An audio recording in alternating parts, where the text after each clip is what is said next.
What's going on? It's Matt. We are back with another restaurant expert roundup today. Honored to have Mr. Bruce Nelson, who's an author in the restaurant space recently, the last couple of months, and also works with a restaurant group of Minneapolis, Minnesota. Bruce, welcome.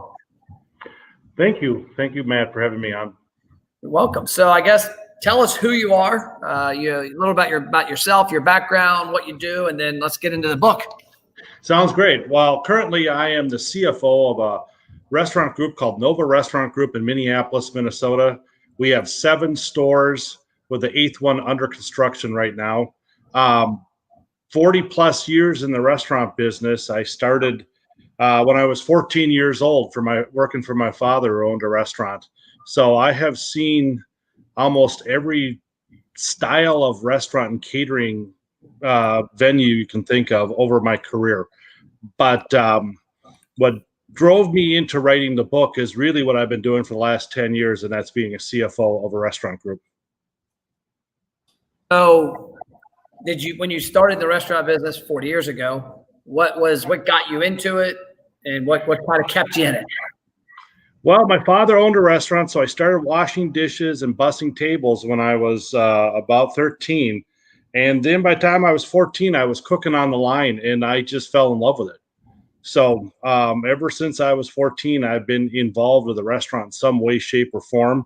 My career has taken me mostly to the Twin Cities of Minnesota with various different restaurants and catering facilities. I've owned 3 of my own restaurants, so I have some experience designing and opening restaurants as well.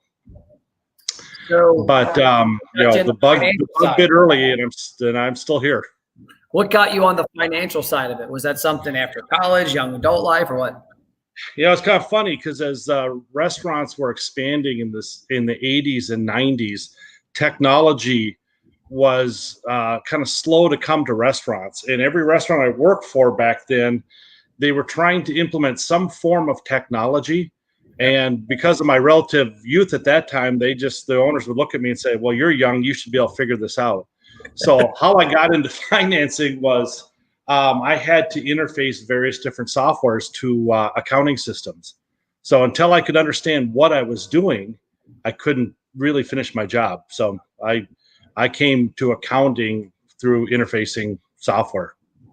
Okay. Yeah, it's kind of interesting. I came into the technical side of digital marketing because I had a group of restaurants that we handled their marketing, and we had found a little solution. We're like, hey, this is pretty cool. And they're like, good, you're young, you know the computer stuff, you figure it out. Isn't that funny? Yeah, that's how it worked. So talk to us about the book, Restaurant Management, the Myth, the Magic, the Math, because like myself, I'm calculator challenged. And I know that's an issue with restaurants. Knowing your cost is what's going to keep you in business. Tell us about the book.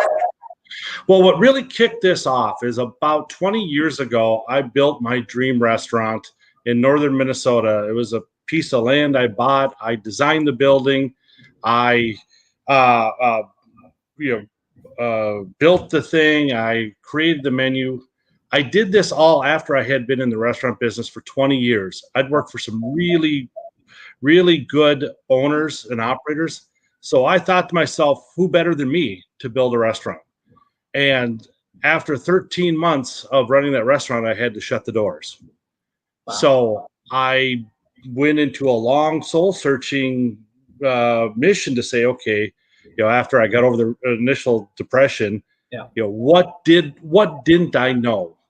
So this book is really my lessons of what I learned after I shut down that restaurant. And, really, I think I'll let you throw a few more questions out here. I don't want to jump ahead of you. No, I love it. So, I tell people also, like when I'm, my background, like I can relate a lot to this year because from 1999 to 2008, me, my dad and brother started a boat and RV dealership from scratch and grew it to 15 million a year in sales. In 2007, we created an exit plan. We had it all planned out. You know how you plan something perfectly.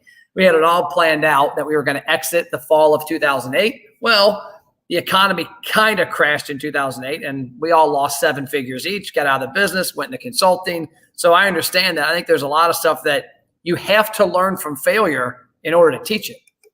Well, exactly. This restaurant I opened was in 1999. So we closed it 9/11.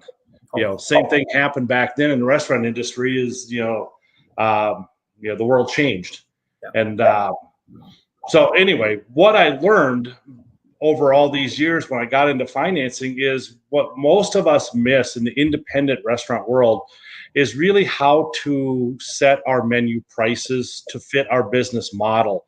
For instance, when I opened up that restaurant, I came out of some very successful restaurants, and they were running a certain percent of labor, a certain percent of food and alcohol costs.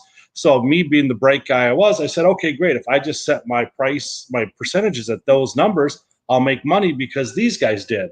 Yeah. Well, what I didn't realize is, hitting those numbers on a $5 million operation is a lot different than hitting those metrics on a $2 million operation. So really the missing link here is understanding overhead. What does overhead have to do with creating a successful restaurant market? And that changes for every restaurant.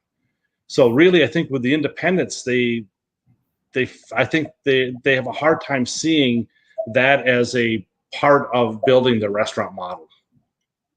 I actually saw a post in a Facebook group. I think it was about 2 months ago, and it made me cringe because I'm blown away when I see these posts. But at the same time, I understand that a lot of entrepreneurs like myself, like yourself, you get into a business from a passion and knowledge. You might not necessarily know the whole thing. But this restaurant owner made a comment that said something to the effect of, hey, I fired my chef after the last 12 months trying to get over food costs on our menu. I'm now doing it myself. What's the best place to start? And I'm thinking, how are you running a restaurant for a year not knowing what your food cost was? How did you price your menu? Right.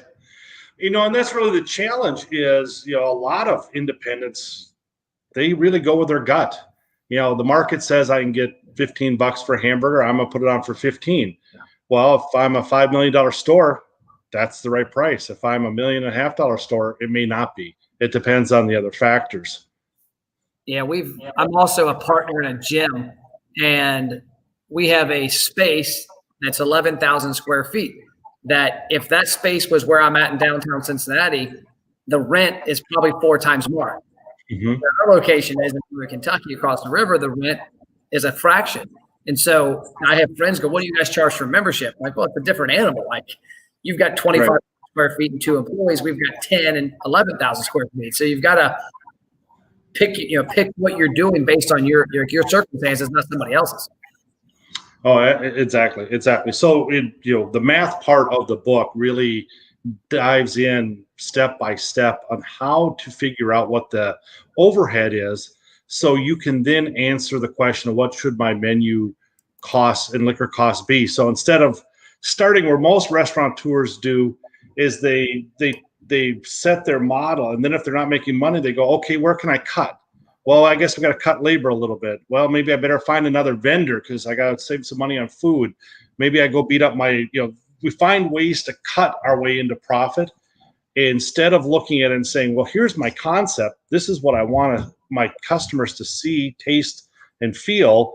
So there's a cost to doing that. Now let's move the model backwards and say, okay, what do I have to hit for food and liquor costs to make this model spit out 10% or 15% or whatever it is you want to get? It's just all math.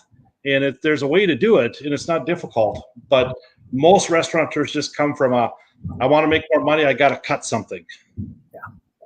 Yeah, a lot of times when you cut something, you're taking away from it. Like I actually just did a video last night talking about marketing. My company, I did a 5-6 month experiment from May until October. I knew that was my window to market our agency at a higher level because of what was going on. And I wanted to do something to figure out what was going to work next year. And we spent, goal was 75 to 100 grand on advertising for my company in those months. And it was kind of funny.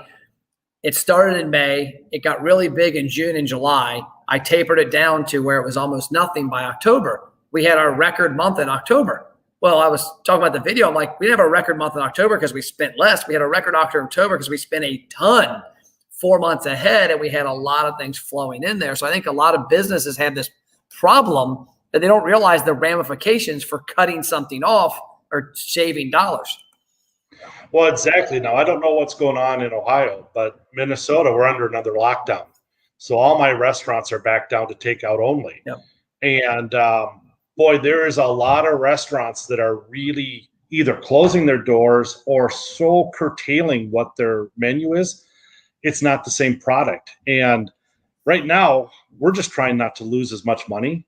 But I know that the dollars I lose now are setting the hook for these customers that will respect it and be there when we open back up again.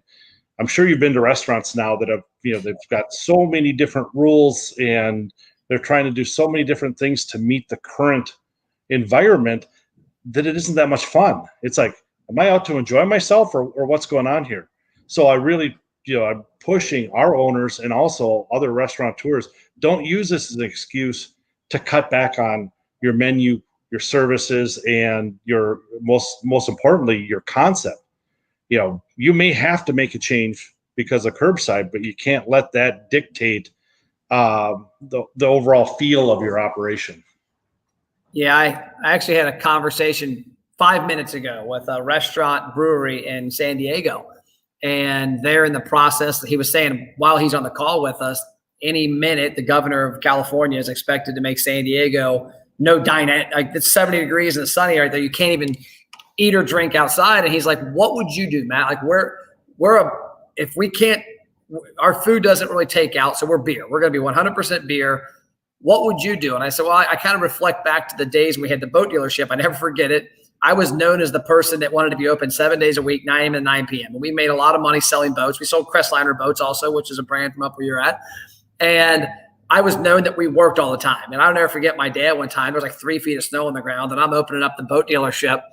And my dad says, Matt, close the store. You don't want to have 10 employees there on a snow day when nobody's coming. You're wasting money. And that's kind of what I was talking to this client about. I said, how much to-go beer can you sell? Because at some point you've got to look at it and say, my motto is dine in.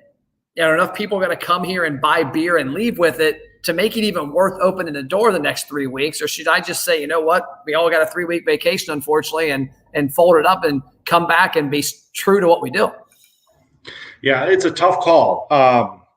In our case, we look at it and say, to shut the doors, it costs us still, about $40,000 a month to keep a restaurant shuttered. Okay. And then when you fire it all back up again, you got to fix the equipment, you got to rehire people because you've lost them. It's if the shutdown is going to be a small window, I think the answer is to try your best to put out what you can do. At least that's what we're doing here. Now, we don't have the option of outdoor dining now.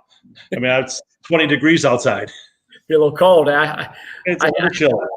I had coffee this morning outside. It's 23 degrees where I did it, but I'm like, I got a nice ski jacket. It's a hot cup of coffee. It's fresh air. And people are walking in and looking at me and Doug like, are these guys on alcohol this early? It's cold out here.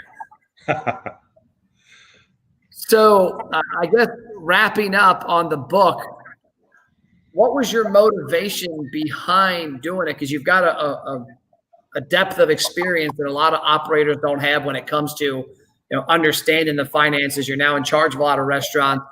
What was your biggest reason with regards to doing it? Because I guess what I look at the independent aspect of the book. When we had our boat and RV dealership, our biggest weakness, I used to say, was at our peak, we did 15 million a year in sales. And I'll never forget, I was talking to Mercury Marine, and I'm like, hey, we made more profit at 7 million in sales than we did at 15 million. Now, I know one of the reasons, me and my dad are sales guys, and my brother, we're not financial people, so we apparently suck at the accounting side. I'm like, but do you have any guidelines that says, hey, a dealership that does 10 million should have this much in rent, this much in electric, payroll, parts, accessories? And we could never get it. And I looked at a lot of my clients I have now, my restaurant clients, we have a few hundred that are franchises that have a system that says, hey, when you sell this many buffalo wings, this is your sauce, this is this, this is this. The independents don't have that cheat sheet. They've got themselves. Was that kind of the motivation? They don't. And that really was the motivation, because when that restaurant I talked about 20 years ago was going down, I was looking for lifelines. I mean, I was calling, bankers, CPAs, anybody that was in the business, trying to say, hey, help me. I don't know what I'm missing here. And it was crickets. I mean, you get a lot of opinions, but opinions don't equal profit. I really needed to come up with what was the piece of the puzzle I was missing. And it really was fundamental from the beginning. I never, the model I put together to launch that restaurant never would have actually achieved my goals, because I didn't understand what I didn't know. And it really does have to do with the overhead. Now, this place I opened also was in a resort town. So it was, if you've ever been in a place that's seasonal, summertime, I mean, you got a line out the door. Wintertime, it's like, trying to figure out how to get somebody in for a cup of soup. Yeah. And that's when we had the dealership. I'll never forget, I was talking to a friend of mine who owned a car dealership.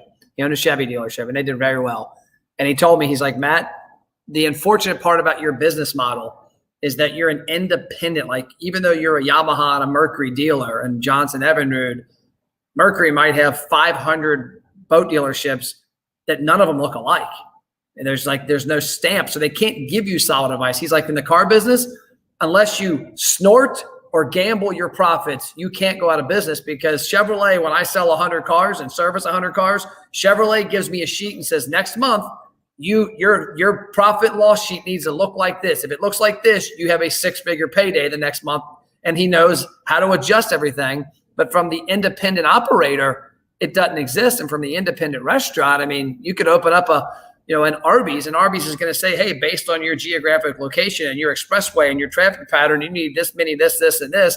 If you're opening up Matt's roast beef sandwiches, it's like, hey, good luck. Right. No, you're absolutely right. Yeah. I really did write the book for the independent restaurant tour. I want them to have a tool, the tool I didn't feel I had when I needed it. And so easiest way to reach you and to get the book is brucelnelson.com. Correct. Yes. If you order the book there, you will, I will sign it and mail it out to you. You also can find the book both in paperback and electronic on Amazon.com. Okay. Well, cool. Well, I'm going to get on here when we get off this call, and I'm going to order my books. I want the autograph version. I want the one that comes from you, not the Amazon person. Well, it sounds good. If you make it to the Twin Cities again, you've got my contact information. I love it. I'd like to continue the conversation. Perfect. Well, I appreciate your time today, and thank you. All right. Thanks, sir. Take care.